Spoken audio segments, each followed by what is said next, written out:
And welcome. I'm really excited to have this event here today and for all of you to be here. I mentioned earlier that we have a couple other events today and then some more later this month. So you can ask me any questions later about that. Really excited to have Christine here. She has written so many books and is a very well established writing teacher and writer right here in Wisconsin. So we're really blessed to have so many amazing authors locally and really glad to have Christine here with us this morning. I'm not going to take any more time because I want to hear what she has to say. Yeah, we'll get started. Welcome, everybody. This is fantastic. Good group. Let me just ask briefly what you're working on. Can people just tell me what you're working on? What, picture books, mystery novel? What are you working on? Anybody? Contemporary fiction. What kind? Contemporary fiction. Contemporary fiction. Contemporary fiction. Contemporary fiction. Fantasy. Same thing? Science fiction and Ooh. horror. Science fiction. Horror? Yeah, well, I've got a few. I'm not good at focusing on one project at a time, but I've got a kind of dystopian science fiction novel, and then I've got a short horror story that I'm hoping to submit to a online. Well, magazine. you're in a genre that's rising. Oh, good. Yeah, horror and dystopian is back in a big way. Yeah. Yeah, you're rising. Good place to be. Yeah. What else? Autobiography. Autobiography. Oh, and I'm going to talk about memoir and biography a little bit too. Yeah. All right. Anybody else? Children's picture book and YA. Picture book and YA. Yeah, I'm struggling with picture books myself. Not YA, but picture books. All right. In this session, we're going to talk about tips and tricks for writing your novel or memoir. And I'm looking at the business side of it as well as the writing side of it. Casey this afternoon is going to talk more about the writing side of it. So I want to get you awakened to some of the realities as well as how to get you started fast. Because this is a business as well as writing and having fun. So there's two sides to this. So I want to go first through the keys to a career because I think it's valuable for you to think about those things before you get too deeply into writing and thinking it's all going to be, fuzzy and wonderful and soft and kind and all that. There's more to it. Yeah. We have a handout, and I'm going through the handout, but we'll have discussion. If you have questions anytime, I'm going to pause and ask for your questions because I want you to get a lot out of this. You want to go home and be ready to write and be ready to join an organization or an association and do it right. So, keys to the career. I'm going to talk today about all the P's. That's personal goal, plot, your protagonist. You have to have a plan. Plots are about problems. You have to figure out what that problem is for your character. Pacing, and then the promotion and the publicity. So think of this whole career of being a writer with all these P's in mind, and that will help you out a little bit as you narrow it down.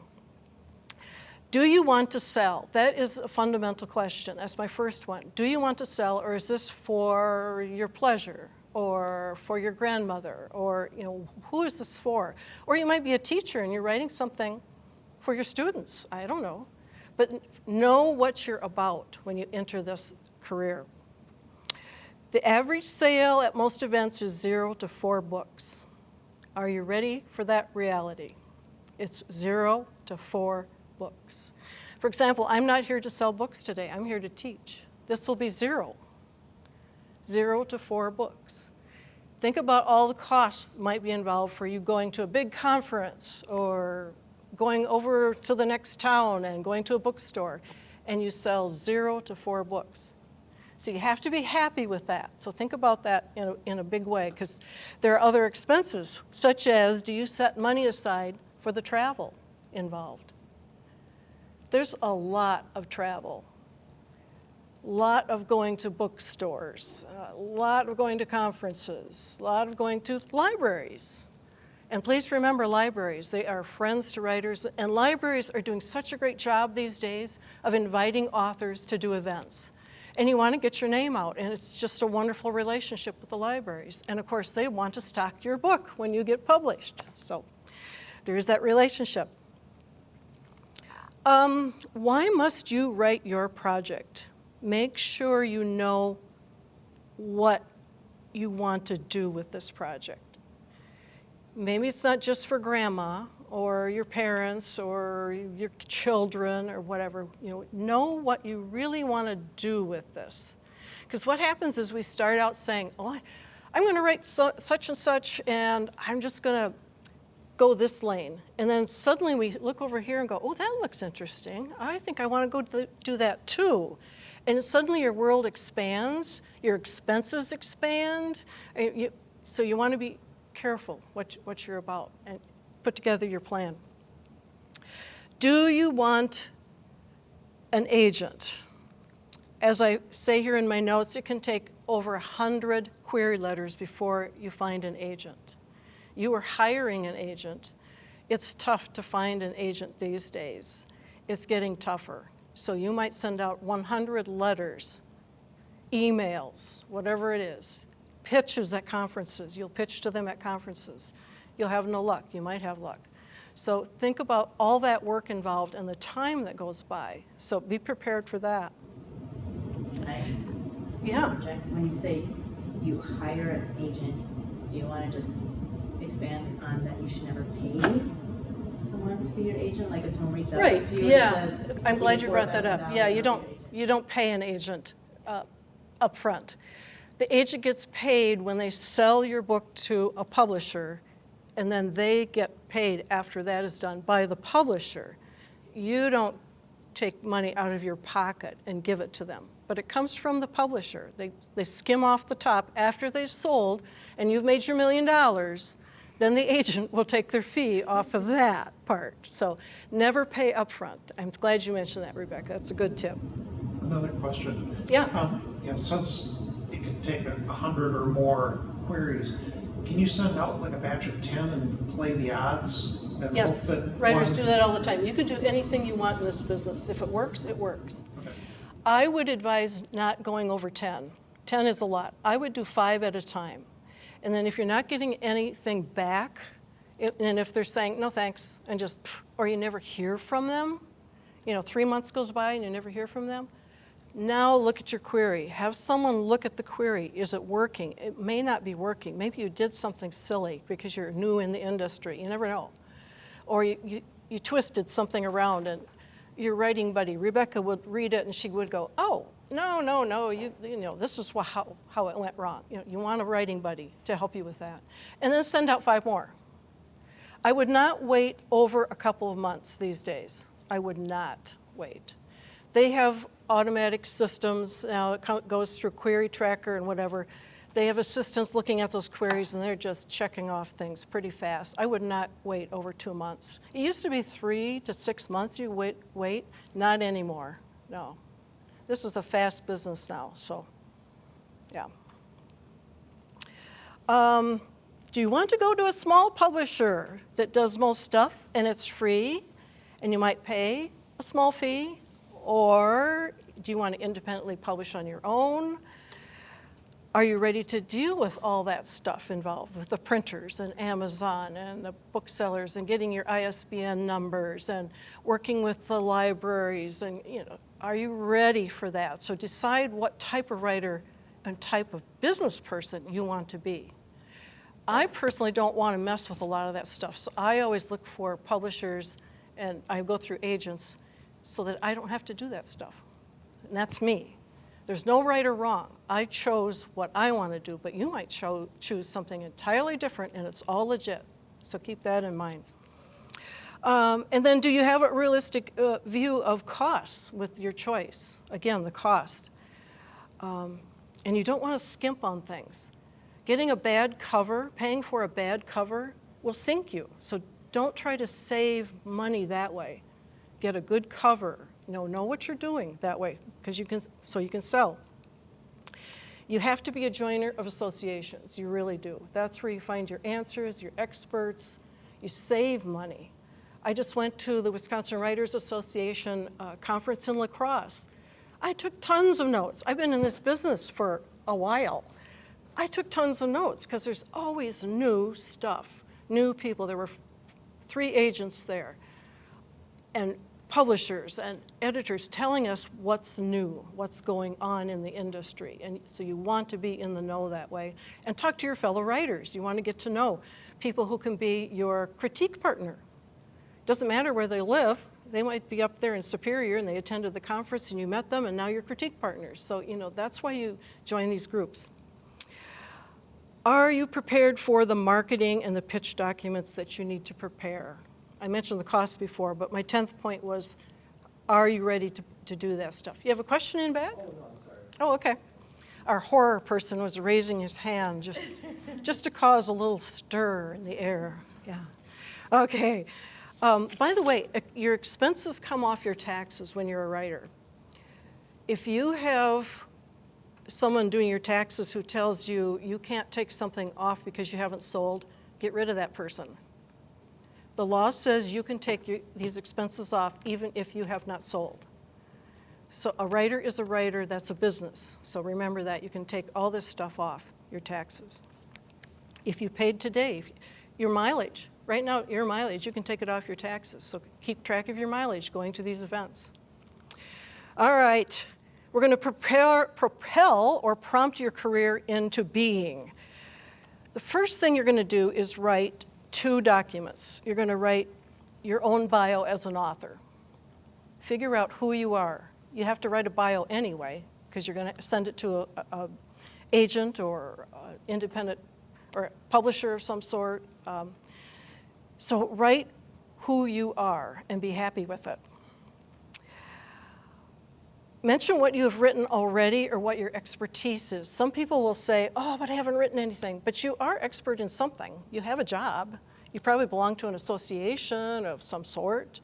Mention those things. Why do you mention those things? Because associations and your jobs have people who will buy your books.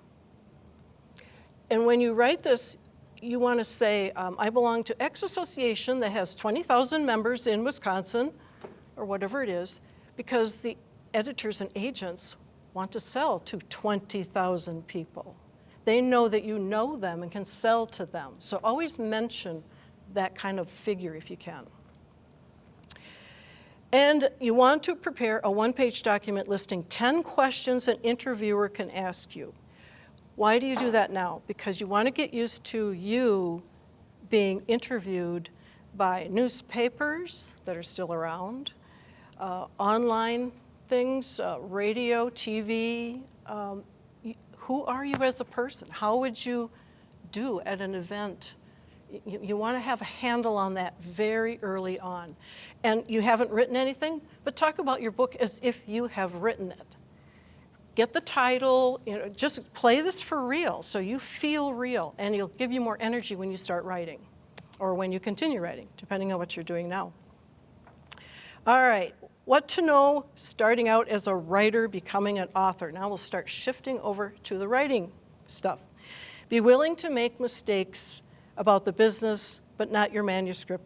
But I should say you're going to make a lot of mistakes with your manuscript too. You're going to go through a lot of different things with your manuscript, with your characters. You're going to change things. So there'll be mistakes along the way. So don't be afraid of them. All right, be willing to stick by things you believe in and listen to your instincts. That's the one thing I learned early on is listen to your instincts. People told me you can't write romance. Early on, back in the 80s and 90s, romance was super hot. And I wasn't supposed to write romance. I worked at the university. They looked down on romance. That was, ick. You're writing a romance book? Ick. I ignored them. I went and bought, I think it was 6 copies of romances, took them home and read them and outlined them. So whatever you're writing, do that thing. Go out, get the books from the library, outline them, do what you feel like doing, do what you believe in. Ask lots of questions so you minimize the mistakes. We already covered the associations. Enter contests for inspiration. My career was built on contests. I entered the Romance Writers of America contest early on, script writing contests, short story contests, poetry contests. I entered contests. Now that's money, so you have to be careful, and you want good contests. Don't just willy-nilly, enter everything. Ask some buddies, is this a good contest? I got feedback sometimes, and sometimes I did not. It was more for me to give me a deadline, get me out there, get into practice of people reading my work so I wasn't embarrassed. I'm still embarrassed sometimes, but that's beside the point. We keep growing and changing and being embarrassed.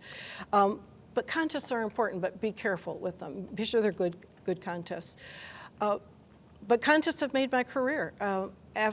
After winning a national romance writing contest, after winning a national script writing contest, you're surprised. It's like, oh my God, I won, or I placed. Sometimes you place, and it's like, now I'm committed. It's like, I can really write, so. But that's fun. Got to do that. And volunteer. Help at conferences, at programs like this. If Cara needs a volunteer and be part of it and get to know other writers in the community, and they'll all become your friends, and guess what? They know editors, they know agents, they know places where you can sell your books, they know stuff, so you want to be sure to do that. All right. Anybody in here self-publishing? You're sure right now that you're going to self-publish your books? Kind of curious. No? This crowd is kind of thinking about it, but not sure. Couple, three are raising their hands. I sort of went through, I wrote a comic book, and it doesn't really fit neatly into, it's not about superheroes, it's not, I don't know what it fits into. So instead of trying to send it to publishers, I printed copies at home, sold it on Etsy. I also found that you can make an ebook, you can do these sort of things. Right. And I sort of signed up for a lot of those things, and I had hardly any results, but I sold copies here and there. But So comic book. Yeah. Yeah. Now, So it's are sort you of moving it self-publishing. into graphic novels at all, or no? Well, I don't want to say no to doing any of it, but I did the comic book, and I have a lot of sketches and drafts of things. But I think I started just writing with prose because it's sort of, I don't view myself as a super talented artist. I have kind of a cartoony way of doing it that I like, but it's not like I'm one of these artists. So. Okay, so he's saying he's in art. You love art. You want to do that with your books. It's fun. You can always find someone to work with too as a partner. Well, I decided that I think that the writing part is my stronger part. But as far as the self-publishing goes, I sort of. Well, graphic artists, those novels, that's all teenage boys read. Yeah. So you have a huge audience. That's all they read. And you have those in the library too, lots of them. Yeah. I mean, that's a place to be. If you want to sell, that's the place to be for teenage boys especially. Yeah. Yeah. So, yeah, go for it. Yeah, but I just meant to say that I was experimenting with self-publishing, but I didn't get too far. Yeah, another hand was up. I was just going to say I self-published a book in 2023, and I did the whole thing. It's on Amazon and Ingram Spark, and did the whole process. Yep. And now with this next book, I'm still open to self-publishing, but it's sort of like I know now how much work goes into that, and that all the components you were talking about. So it's like I'm planning to send it to at least a bunch of agents and then self-publish. Yeah. Because I do want to warn people it's a lot. Yeah, if you're self-publishing, she's asking about self-publishing or telling us that she's done it and it's a lot of work. It is, and you need to think this through. And it takes time too. If you have a family or a job or whatever, you're going to school, this is going to consume you and you have to be ready for that. It did feel like a part-time job. Yes, absolutely. You pay every upfront cost is the thing. thing. Absolutely. I think if I would have known going into it, Yeah. unfortunately I didn't know, because otherwise I feel I would have finished. But you know, I ended up spending about $3,000 Yeah. to do, you know, pay for the cover, pay for the copy editing, and it did break. It took about 8 months of sales to break even. Yep. I feel lucky I did, because I think a lot of self-published authors never do break even. Right. And that was great, I guess, because every sale Yeah. is just like You know, money, but- it depends on your personality too. Money is one thing if you're self-publishing, but your personality too. If you like control and you think this is a fun thing you want to do, you go ahead and do it. These days, I have to tell you, there's a lot of small presses cropping up who love to work with authors, and you share expenses in the way of royalties. You don't pay anything. They publish your book. They give you a cover. They do it all. But now, on the royalty end of it, they're going to take a big chunk of the royalties. So you have to be happy with small royalties, but they've done all the work. They've got all the expenses. They've taken a chance on you. There's more and more of that going on. And my friend Peggy Joke Williams did her historical that way with Black Rose Writing out of Texas. And she's in Madison. She lives in Madison. This was a bestseller. Her publisher and she are making gobs of money. It's a bestseller. San Francisco Chronicle reviewed it. She's getting great reviews. It was #1 on the list in Amazon. And that's a small company out of Texas. I've got a couple here that come out of, here's one for kids, comes out of Henschel House in Milwaukee. Same thing, they have 2 different ways of doing business, and one of them is you can not pay anything and share, or pay a little, share differently. So there's a lot of that kind of dealing going on around with these publishers. So be aware that you don't have to do this by yourself, and you can still have a really good book and situation. I'm the same way out of Australia. These novellas come out of a company in Australia. I do nothing. They get the covers, they do the editing, they do the marketing. Well, I do some marketing, obviously, as a writer, but they do it all. And so we share the royalties. So, and that's why I brought these, because you'll see that there'll be different sizes of things. You know, you sometimes don't have a choice, because they're experimenting too. Different sizes of some of these books that come out of, these are both come out of Milwaukee's Henschel House, slightly different books. So, yeah, lots of possibilities that way. I'm glad you brought that up. Got me really talking and losing my place. All right. Okay. All right. We're going to talk about writing. You need to have that character, plot, setting, and dialogue. You gotta have some skills in that stuff. You gotta just go for it. You just gotta write and edit that stuff. But you have to start with a central story question. Your story has to be about something pretty simple. What is the question that drives your book? Memoir people also do this. Nonfiction books, yes, but in a different way, because you're talking about facts or science or something. But there's always a central question that drives the entire book. The reason this is important is because it keeps you on track. As you write your chapters, the central question should be at the head of your chapter as a guideline. You're not going to print that, but it's there on your computer, perhaps, while you're writing. This chapter is about answering that central question. This chapter is about answering that central question. It keeps you on track. So what is your central question? And it starts with will. Will your protagonists find the solution to their problem? It's that simple. When you start complicating things, you don't have a book. You might have 2 books or 3 books, I don't know. But don't complicate this. Keep it very simple. The problems that come up in the plot for the characters, they're going to be fun, and they're all going to serve that central question. And believe me, you'll come up with plenty of stuff for your scenes. Plenty of stuff. All right. I've got a practice question there. Is will Dorothy find her way home from the land of Oz? It's that simple. Would somebody here want to try their central question? Anybody? Will your character do what? Anybody?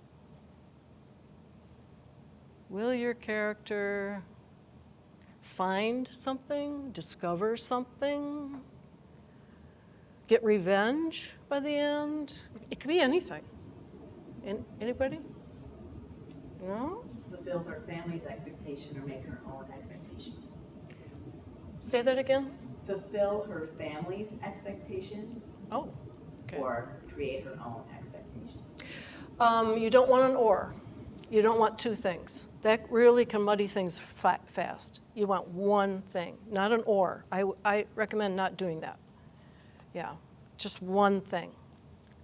The or could come from the secondary characters who are kind of mucking things up for her. That's where the or can come in. But the main character can't get too, sidetracked. That won't work. Yeah. All right. So your central question has to do with the want and the need of your character. And I have an example of my own here. My character, Ava Oosterling, runs a bait and candy shop in Door County, Wisconsin with her grandfather. She wants to be successful, but she may need to solve a murder. See, that's the plot. What she wants may get in the way of what she needs at times. Good, because that creates her inner emotional challenges and thoughts. And the inner life of your character has to be there, or you don't have a novel. Now, let's talk about some simple things to get you going. Every novel is about one major problem. What is the problem?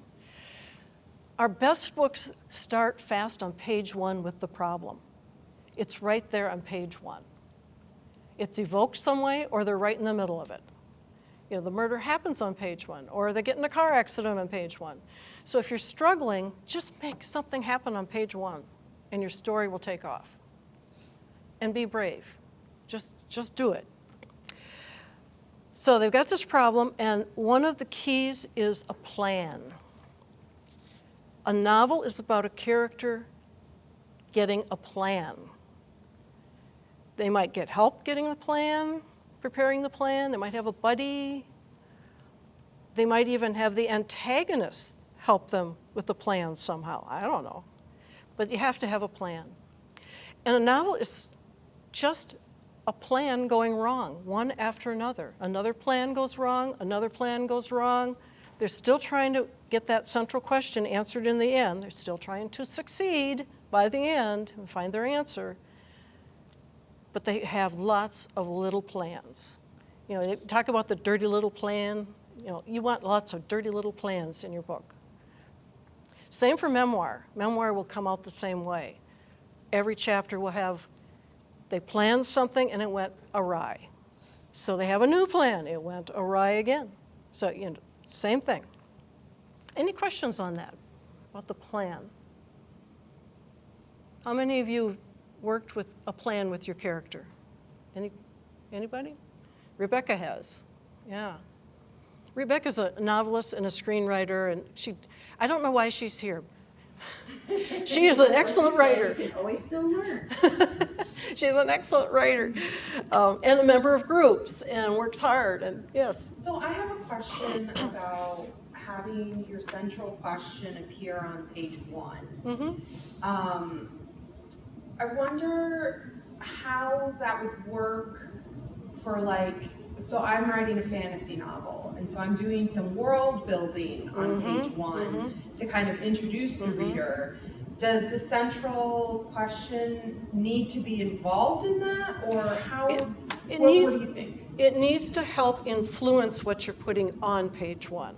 Okay. Because you may build up that scene or that chapter up to the end of the chapter in which she or he says something like that. Will I ever do X by the end? But you have to have a hint of it on page 1. It really does have to be there in some form, even a hint. Or it's the description, the setting, that gives us a hint. So think of it that way. And it has to be something darn interesting. When you're writing a novel, screenplay, novella, just make page 1 darn interesting so we get to page 2, because you might put your central question on page 2. So just worry about being interesting. Yeah. That's a good question, yeah. When you're talking about, excuse me, page 1, What about like Prologues? prologue, Prologues? where they kind of sets up here, but chapter 1 is when they introduce the character, but that in front of that is kind of like, okay, what's going on here that ties in. Don't do prologues unless they are so darn interesting we cannot look away. Water for Elephants is an example. Sarah Gruen is the author. Water for Elephants is about a young man who becomes, I think he's the veterinarian for the circus. I read this a long time ago. The prologue is the circus run amok. The animals are loose. The lions, the tigers, every elephants, they're running amok. And it's people are getting trampled. It's awful, just whoa, all over the place. That's the prologue. That's the ending of the book. That's a piece of the ending. If you go to the ending of the book, it starts there, what was in the prologue, and continues and shows you what happened. Now, the reader knows that that prologue is there for that reason, that, oh, this is going to be inside the book somewhere. But when you turn to page 1 after that prologue, it's very quiet. He's in the middle of taking exams and doing an ordinary life, and he's kind of bored and feels boring, and of course he's going to join the circus. That's what happens.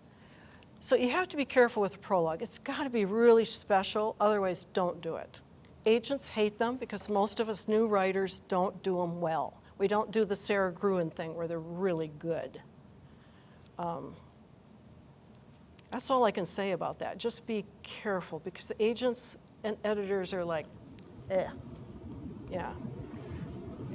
Can the central question have like different levels to it?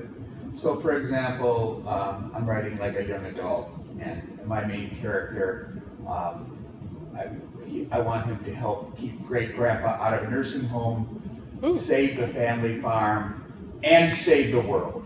So it's kind of, different levels as the story goes. Absolutely. In fact, he does this, Larry Summers does that in Izzy Strikes Gold.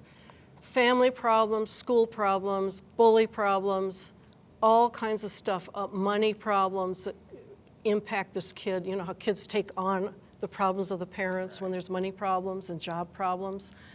He has all of that in here.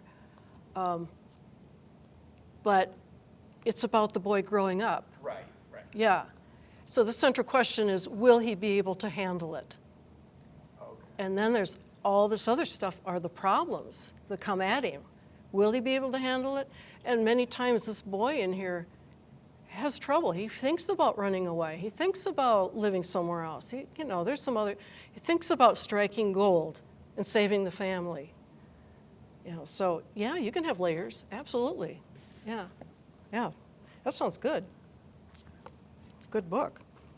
Righty. All right, scenes are the bones of the story. Let's move on to scenes.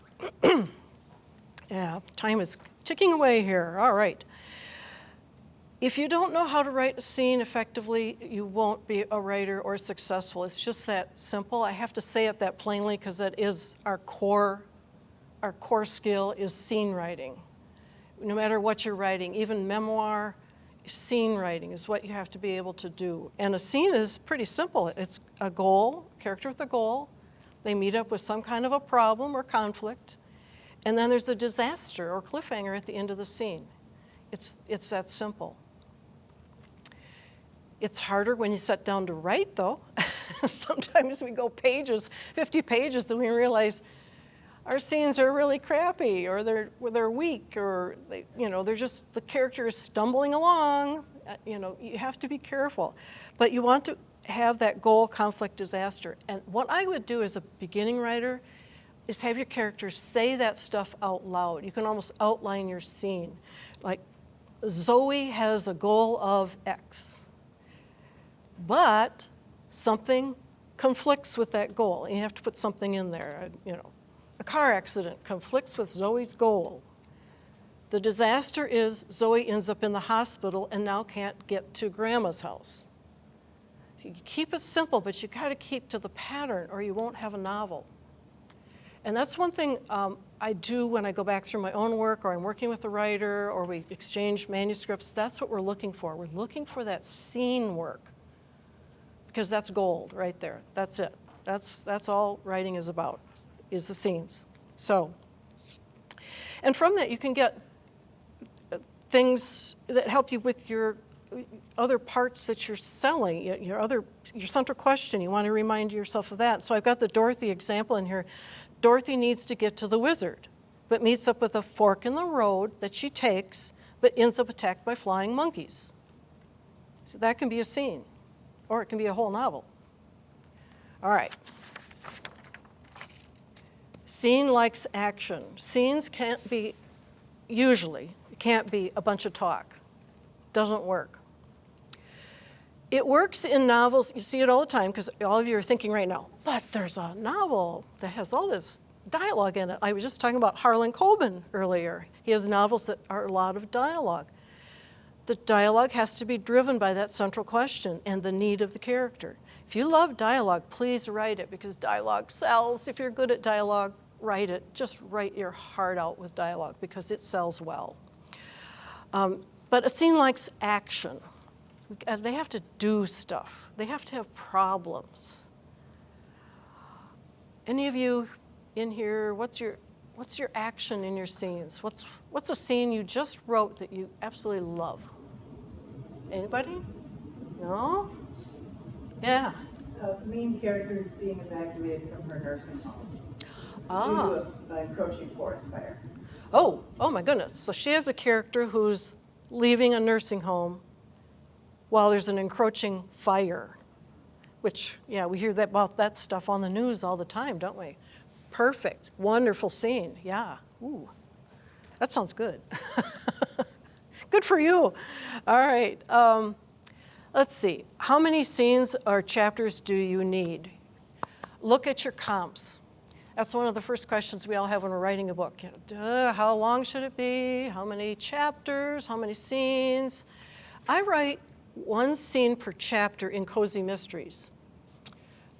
Beneath the Flames by Greg Rentz, he might have 2 or 3 scenes per chapter in this pretty serious action-filled book.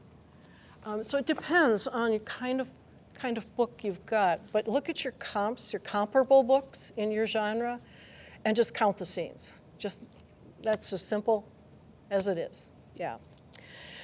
A scene can be any length. Don't get tied up in knots about scene length. Look at your comps again, but mix things up so that we're not bored. Don't make every scene exactly the same size. That's going to be pretty boring. So mix things up a little bit. Trends today in hot genres. Well, we already mentioned one hot thing back there. He's writing horror. Horror is rising again, so be prepared. Or if you're writing it, good for you. You're gonna be hot. Cozies are still hot, by the way. And cozy romances. The romance thing is hot, hot, hot. Romantasy is big, combining romance and fantasy. Hot, hot, hot. So if you like to do witches or people on another planet or whatever it is, it's hot stuff. Other mashups might be, and this is from the agents I met at the Wisconsin Writers Association conference last weekend. They think other mashups might be coming because people seem to be looking for something new right now. So mashups seem to be working because they feel so new. Yeah. Witches are coming back. Do you love witches and vampires?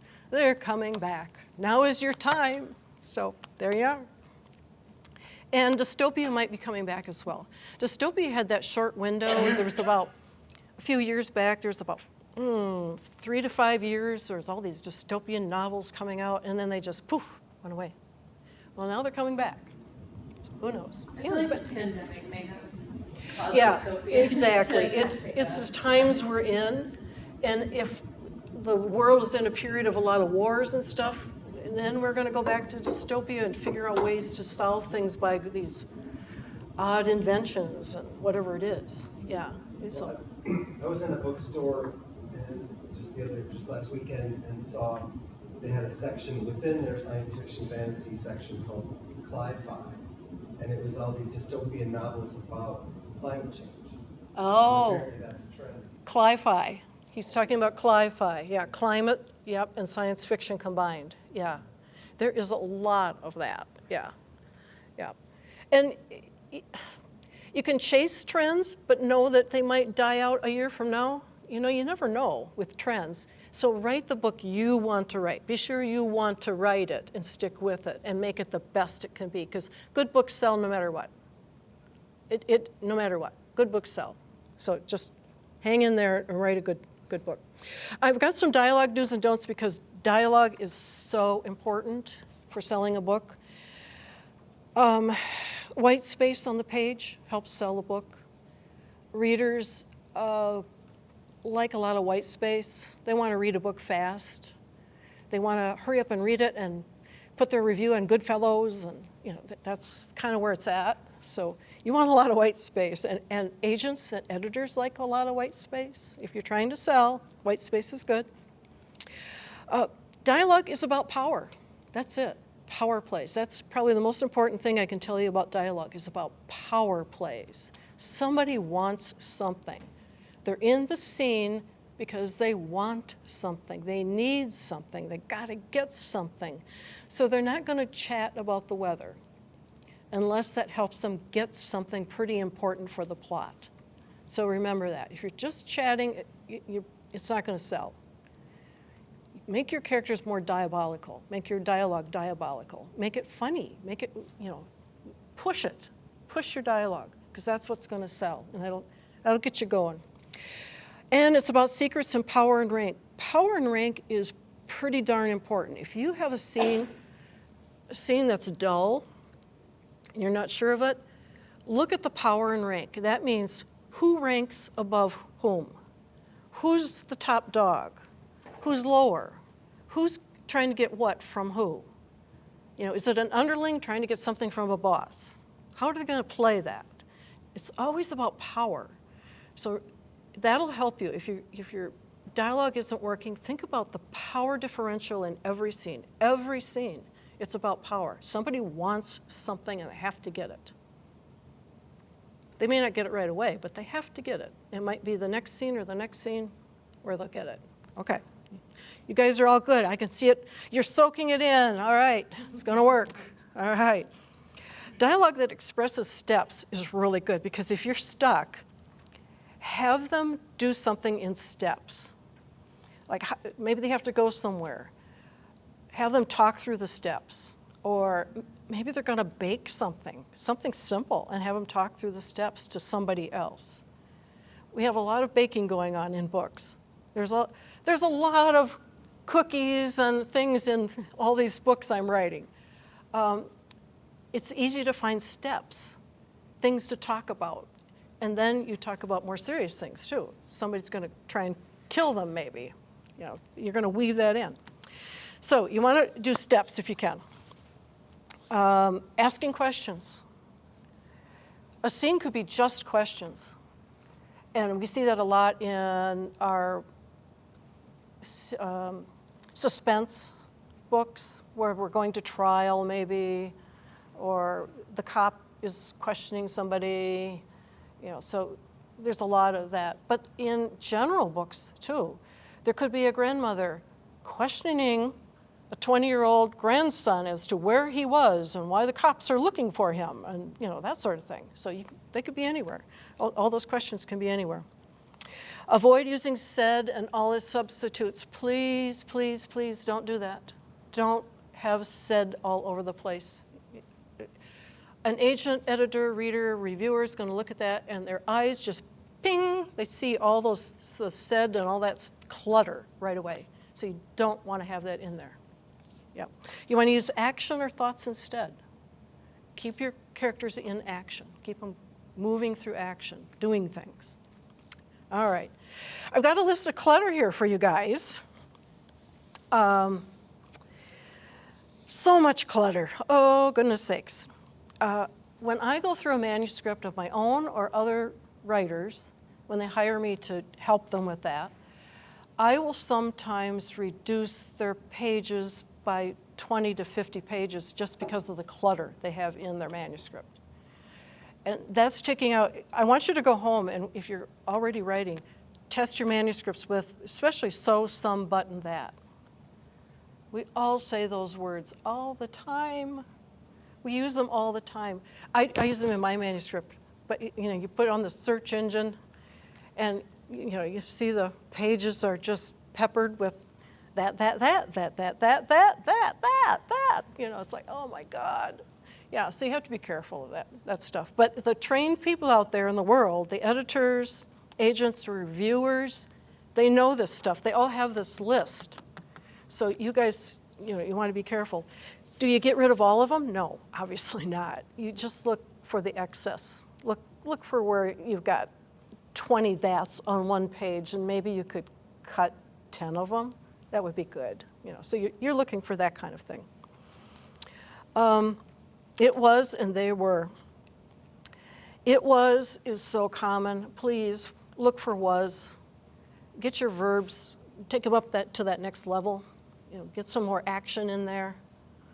And then I've just got, some words we get wrong all the time. Toward is proper, towards with the S is not.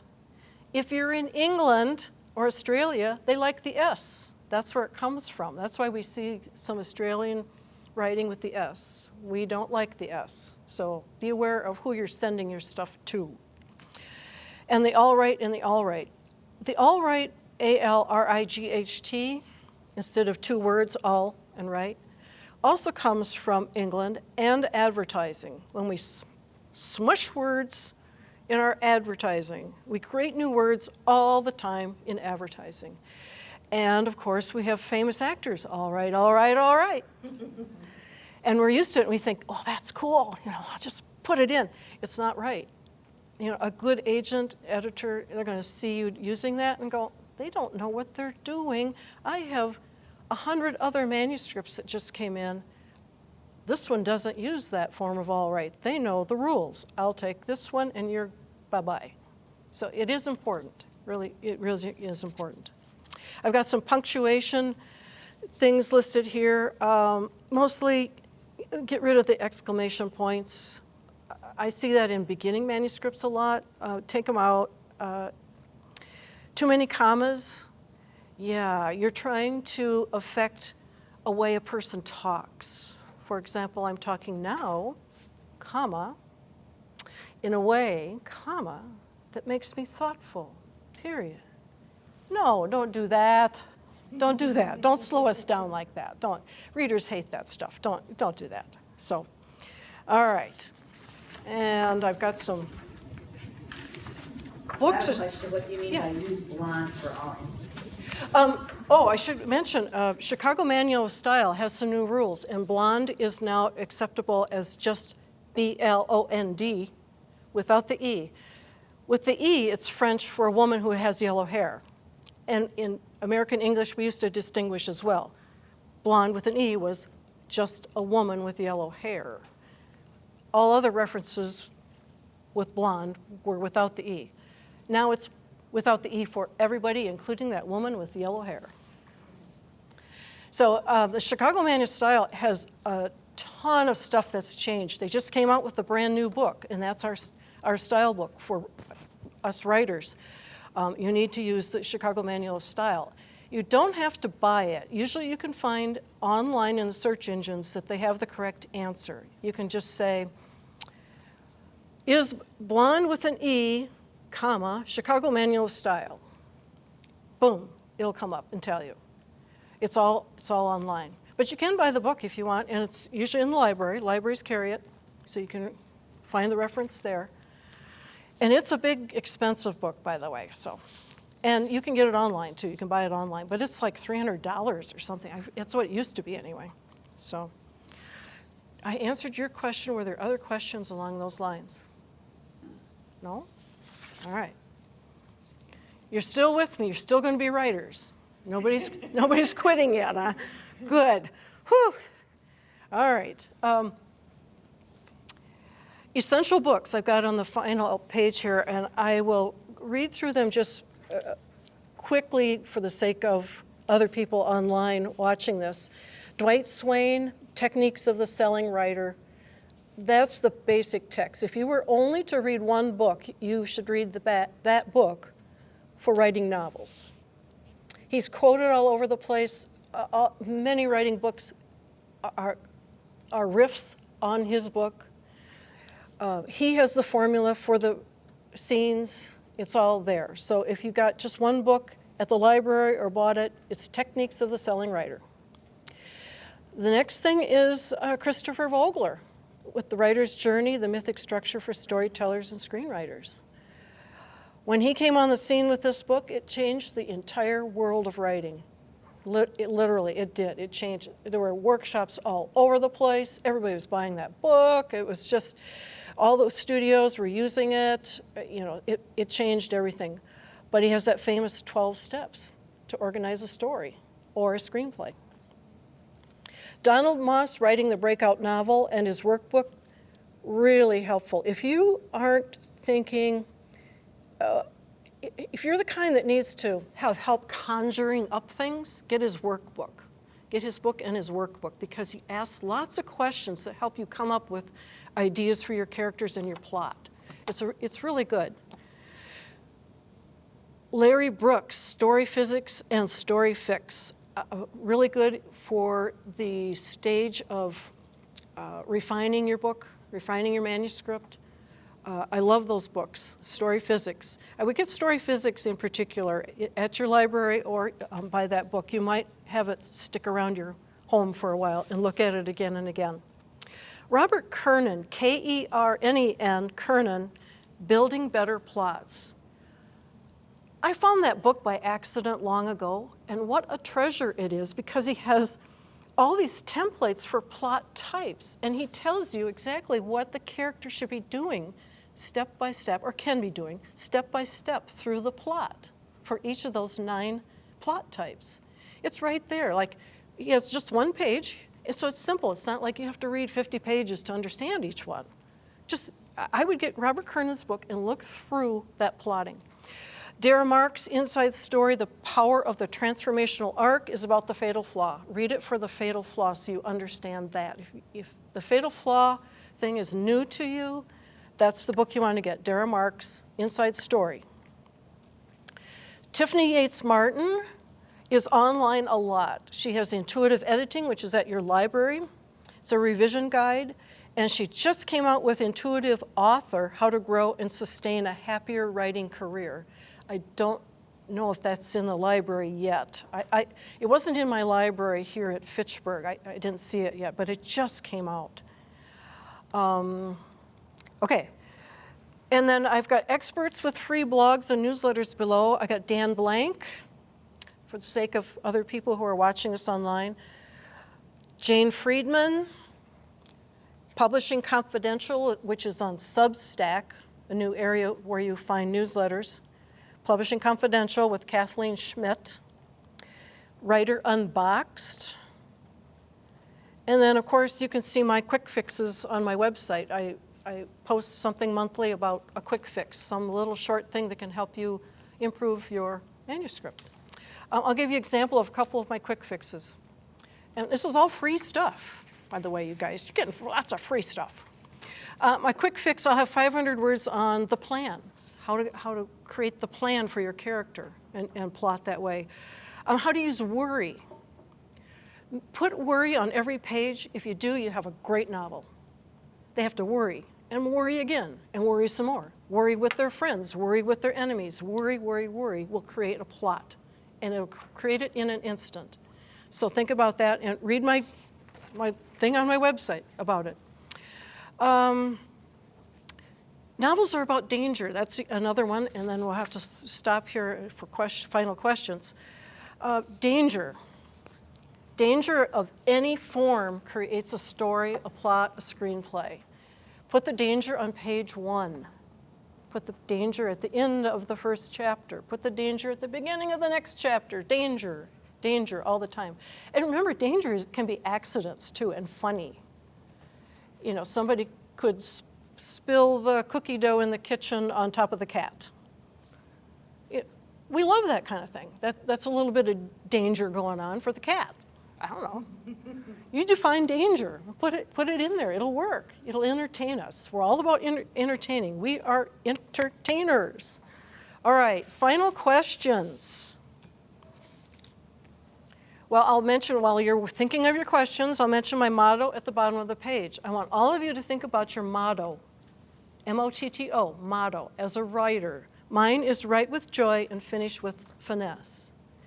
Everything I do and teach writers is to make sure they're having some fun, but to make sure they're doing stuff that can sell and be enjoyable for other people to read. So that's my motto. I've been doing that for 30 years, something like that. So think of your motto and be proud of yourself. So you put your motto on your wall at home or at the top of your computer. What is your motto? Who are you as a writer?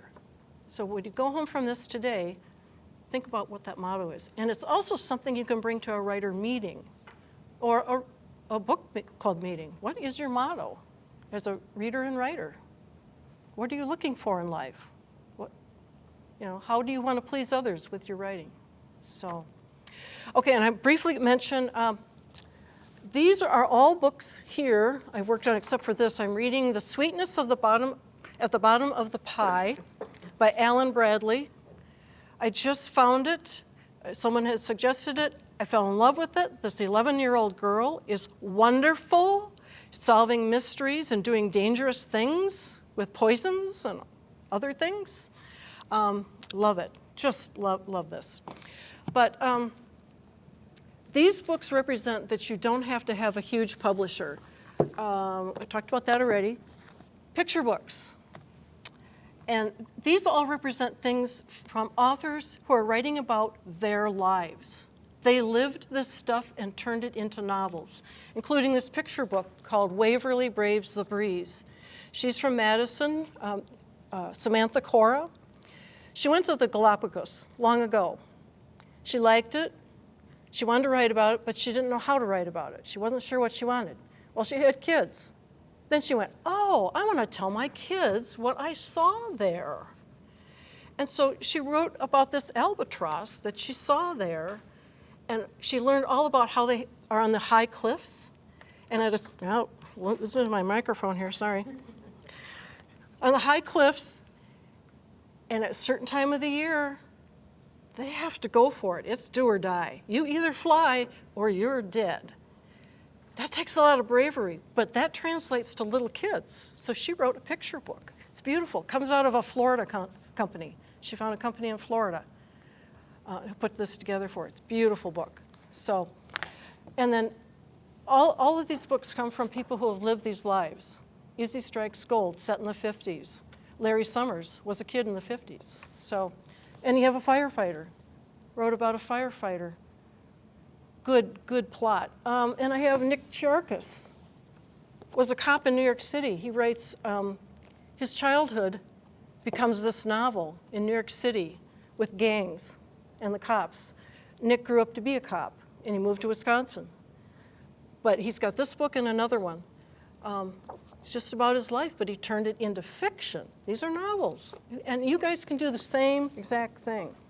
Similar with my own books. I have a little bit of me in those. In this series, for Fudge Shop series, it's about a woman who's a Belgian in Door County. I'm half Belgian. This was an opportunity to write about my past and my relatives and to bring their characteristics into the story, to bring the Belgian stuff into the story. So when you write, be happy. Write about yourself. Bring yourself into the novel. We want that in novels. So that's why they're here. All right, that's me. Thank you for coming. Are there other final question? Quick question? Quick question. Yeah, I have a question. I was just curious how you plot and plan your scenes. Do you do like a vision, are you visual, or do you do it on? She's asking how I do my scenes. I am visual, but I keep it in my head. I actually write out an outline, very spare outline of what scenes I know I need. I tend to write the scenes that are at the plot points first, or make notes about them, and then I write to those plot points. So that's my goal and my assignment. I write to that. And once I achieve that, then I'll probably pause, and then I'll think about the scenes I need to get to that next plot point scene. Yeah, that's how I do it. I don't have a vision board. However, screenwriting, this woman, Peggy, and I are screenwriting partners. And what we have done, we work on a table like this. And you get the sticky notes, maybe. And you write out the scenes, and you put them on the table. And then you can move them around. Or you can drop them off the table and put new ones on with the short notes. And then that's your whole thing. But if you put it on a big piece of paper, then you can take the paper and put it on a wall if you need to, or fold it up and take it home. So remember that part of it too, if you're doing it that way. Yeah. It's really wonderful working with a partner that way on stuff. I just love working with Peggy. We've had so much fun. And, you know, and we can argue with fun. You know, it's like, oh, no, that scene's not going to work there. And why not? Because I like that scene. Well, it works better over here. Oh, yeah, maybe it does. You have those conversations, and it makes writing so much fun. Yeah. So that's how I do it. Yeah. Good question.